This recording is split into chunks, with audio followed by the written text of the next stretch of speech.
हरिशंकर जी, तो क्या इस बार के चुनावी नतीजे तय करेंगे कि देश में सबसे बड़ी देशभक्त पार्टी कौन सी है? देखिए, हमें तय करने की जरूरत नहीं, चुनाव से फर्क नहीं पड़ता, इनको फर्क पड़ता होगा चुनाव से। पर तुझे हमारे ऊपर प्रश्न चिन्ह लगाने की कोशिश आप भी ना करें प्लीज। आप भी चुटकियां लेते हैं बीच बीच में, ऐसी ऐसी बातें करते हैं जिनको आपको नहीं कहना चाहिए। सर, मैं किसी पर प्रश्न चिन्ह नहीं लगाता सर। अरे कांग्रेस पार्टी के ऊपर आप प्रश्न चिन्ह लगा रहे हैं कि देशभक्ति की पार्टी है सर, आपने की पार्टी है।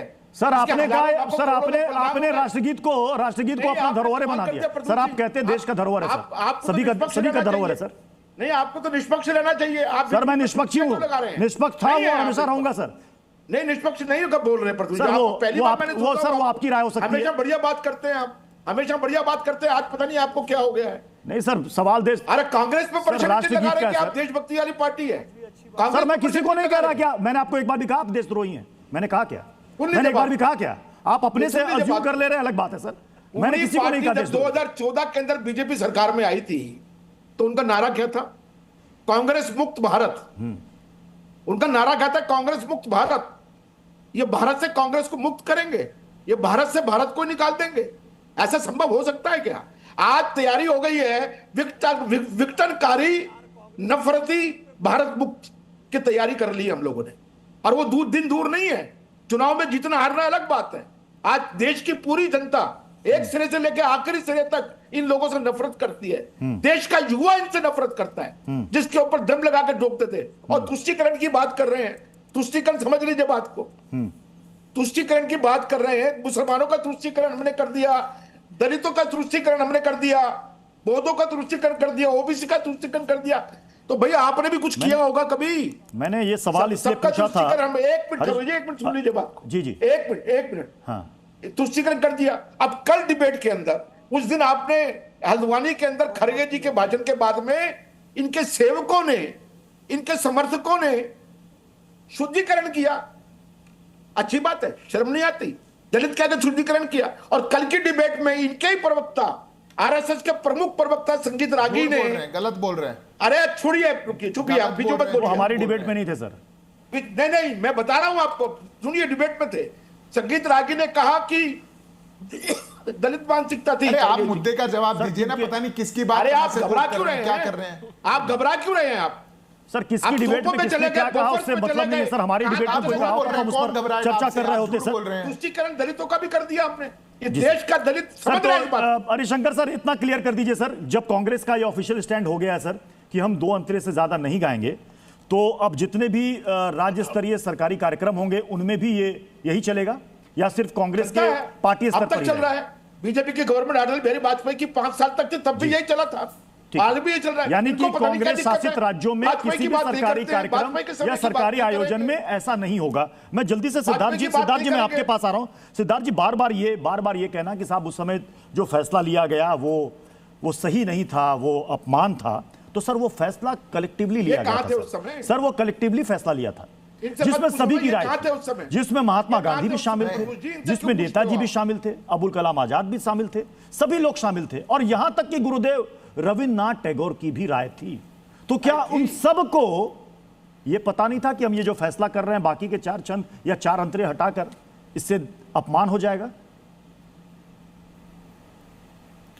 देखिए, बार बार ये कह रहे हैं कि मेरे से क्यों पूछ रहे हैं आप, मैं कहा था। मेरे को लग रहा है हरिशंकर जी थे उस समय, आप इनसे तो पूछ ही लीजिएगा, पर मैं आपको अपनी राय बता देता हूं क्योंकि इतिहास सबके लिए अवेलेबल होता है।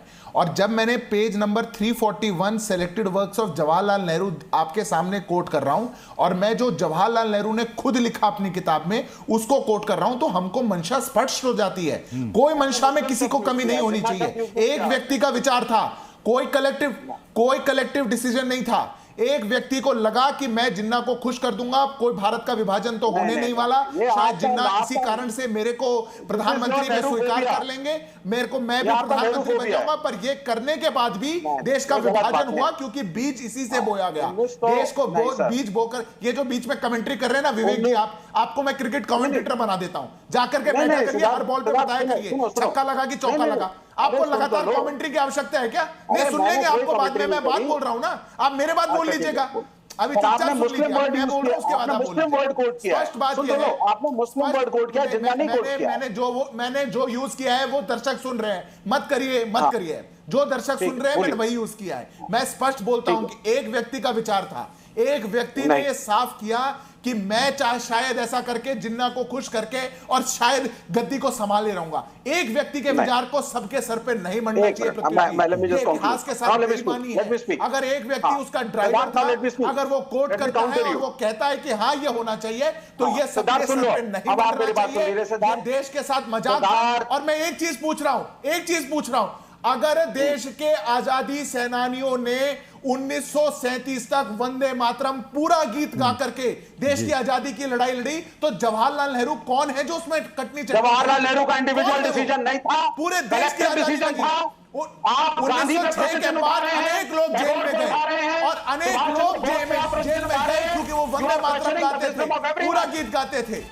आप सब पे किसी का नहीं कर रहे, मत छुपिए। और दूसरी बात, गांधी जी के पीछे छुपिए, रविंद्रनाथ टैगोर के पीछे 1937 में किसी के पीछे मत नहीं हुई छुपिए। थी। ये पता भी नहीं था देश कब आजाद होगा नहीं होगा, कौन प्रधानमंत्री बनेगा, क्या होगा। और आप 1937 में ही नेहरू की मंशा बता रहे हैं कि he is going to be the prime minister. यानी एक बात तो क्लियर हो गई, इस देश के अंदर वंदे मातरम के अलग अलग वर्जन अब चलेंगे। हरिशंकर जी, हम गांधी का वर्जन मानते हैं, गांधी का वर्जन चलेगा। हमारा वर्जन तो पहले भी वही था और आज भी वही है। ओके, ठीक है। अब इन्होंने अरे इनका वर्जन संविधान क्या का होगा, वर्जन देशभक्ति की बात कर रहे, वंदे मातरम की बात करें, अच्छी बात है। राष्ट्रगान की बात करते हैं, अच्छी बात है। तिरंगे की बात करते हैं, अच्छी बात है।